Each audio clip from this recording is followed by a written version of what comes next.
છીએ WhatsApp bulk message marketing software, જેના મદદથી તમે બલ્કમાં મેસેજ મોકલી શકો છો. અમારા સોફ્ટવેરમાં અનેક ફીચર્સ ઉપલબ્ધ છે, તો ચાલો આપણે ડેમોમાં સંપૂર્ણ માહિતી લઈએ અને આ વિડીયોને સ્કીપ કર્યા વગર પૂરું જોઈએ અને સમજીએ કે સોફ્ટવેર કેવી રીતે તમને તમારા વ્યાપારમાં મદદરૂપ થઈ શકે છે. વોટ્સએપ માર્કેટિંગ સોફ્ટવેરનું આ ડેશબોર્ડ છે, જેમાં તમે જોઈ શકો છો કે જેટલા પણ ડિવાઇસીસ આ સોફ્ટવેરની સાથે કનેક્ટ કર્યા છે આયા બતાવશે. ઓટો રિપ્લે સેટ કર્યો છે અને અન્ય ફીચર્સ જેમાં આવેલા છે welcome message, template design, total campaigns, total message કેટલા મોકલાયા છે આ સોફ્ટવેરના માધ્યમથી, પછી કેટલા પેન્ડિંગ મેસેજ છે, ઓટો રિપ્લે મેસેજ કેટલા મોકલાયા છે સોફ્ટવેર દ્વારા, મેસેજ કેટલા પહોંચી ગયા છે, મેસેજને પોઝ કરવામાં આવેલા છે, એરર આવી હોય મેસેજ સેન્ડ કરતી વખતે, અમાન્ય નંબર, રદ કર્યા મેસેજ. ડેશબોર્ડ દમાં અન્ય વિકલ્પો તમે જોઈ શકો છો. તમે જોઈ શકો છો કે આયા ક્રિએટ ઇન્સ્ટન્સનું ઓપ્શન છે, જેમાં તમે ક્લિક કરીને નવું ડિવાઇસ કનેક્ટ કરી શકો છો. તમારા ડિવાઇસનું નામ જે આપવું છે તે નામ એન્ટર કરવાનું રહેશે અને ત્યારબાદ ક્રિએટનું ઓપ્શન ક્લિક કરીને તમારા નામનું ટેબ બની જશે. શો પર ક્લિક કરવાથી એક કોડ જનરેટ થઈ જશે. જેવી રીતે આપણે વોટ્સએપને ગૂગલ ક્રોમમાં લિંક ડિવાઇસ કરીએ, તેવી જ પ્રક્રિયા અનુસરીને તમારું વોટ્સએપને લિંક ડિવાઇસ કરીને આ સોફ્ટવેર સાથે કનેક્ટ કરવાનું રહેશે. કનેક્ટ થશે તેમજ તમે જોઈ શકો છો કે એવું ગ્રીન ટીક આવશે. હવે આપણું ડિવાઇસ કનેક્ટ થઈ ગયું છે. હવે આપણે માર્કેટિંગ મેસેજ મોકલવા માટે ટેમ્પલેટ ડિઝાઇન કરીશું, જેમાં આપણે એડ ટેમ્પલેટ ઉપર ક્લિક કરીશું.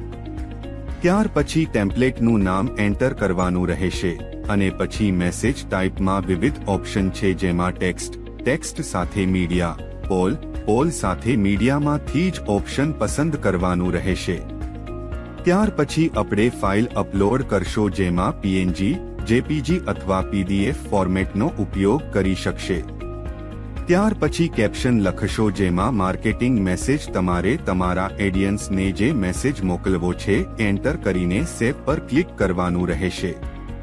ત્યાર પછી પોલ વિકલ્પ અનુસાર તમે પ્રશ્ન પૂછી શકો છો કે શું તમે અમારી પ્રોડક્ટ્સ અથવા સર્વિસની રિક્વાયર્ડ છે, હા કે ના, કે નોટ ઇન્ટરેસ્ટેડ વગેરે ઓપ્શન સિલેક્ટ કરવા માટે આપી શકો છો.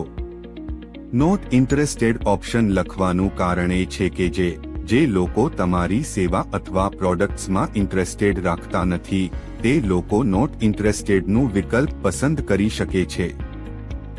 નોટ ઇન્ટરેસ્ટેડ ઓપ્શન આપવાથી બ્લોક અથવા બેન્ડ થવાની શક્યતાઓ ઓછી કરી શકાય.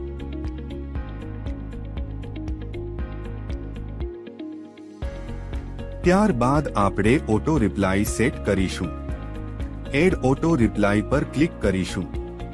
ત્યારબાદ ઇન્સ્ટન્સનું નામ સિલેક્ટ કરીશું. ત્યારબાદ જે કીવર્ડ્સ પર ઓટો રિપ્લે સેટ કરવું છે એન્ટર કરીશું. મેસેજ ટાઈપ સિલેક્ટ કરવાનો રહેશે અને જે ઓટો રિપ્લેમાં સેટ કરવું હોય એ મુજબ બનવાનું રહેશે.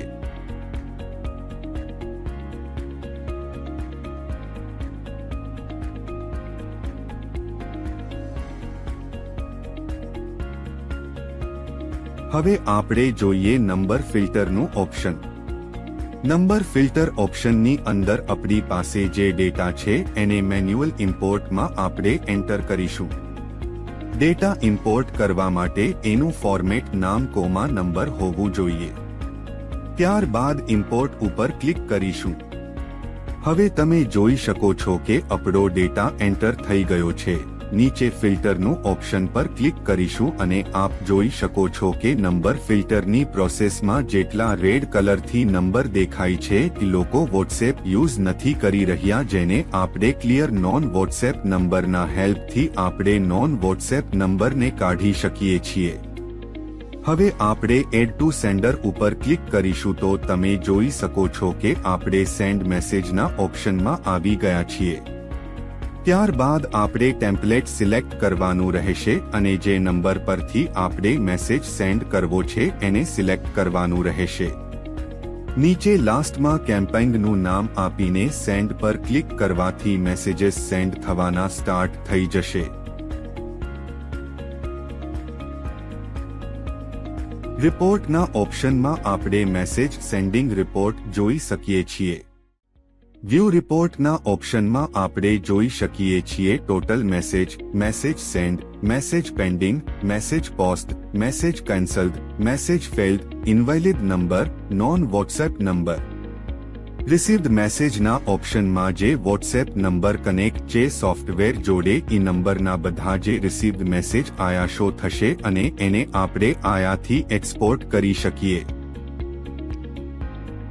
ગ્રુપ ગ્રેબરના ઓપ્શનમાં આપણો જે નંબર કનેક્ટ છે એને આપણે સિલેક્ટ કરશું અને ફેચ પર ક્લિક કરવાથી આપણે જેટલા વોટ્સએપ ગ્રુપમાં જોડાયેલા હશું એનું લિસ્ટ આવી જશે.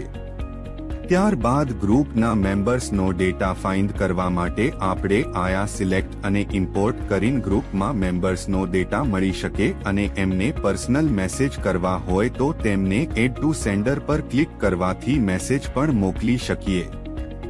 રિસીવ્ડ મેસેજમાં જેટલા લોકો નોટ ઇન્ટરેસ્ટેડ ક્લિક કર્યું હોય એ ડેટાને અપડ અનસબસ્ક્રાઇબના ઓપ્શનમાં એડ કરી દેશું. જેમાં આપણે મેન્યુઅલ ઇમ્પોર્ટ પર ક્લિક કરશું અને નામ અને નંબરને એડ કરીને ઇમ્પોર્ટ કરી દેશું. હવે જેટલા નંબર એડ કાર્ય છે અનસબસ્ક્રાઇબ ઓપ્શનમાં આ સોફ્ટવેર એ ડેટાને મેસેજ નહીં મોકલે કારણ કે એ લોકો નોટ ઇન્ટરેસ્ટેડ છે. લાસ્ટ ઓપ્શન છે સેટિંગનું જેમાં આપણે બે મેસેજ સેન્ડ કરવાનો સમય 30 થી 60 સેકન્ડનો રાખી શકીએ. એનો મતલબ એમ કે આપણે જ્યારે બલ્ક મેસેજ કરીએ ત્યારે સોફ્ટવેર ઓટોમેટિકલી ટાઈમિંગ સેટ કરી દેશે.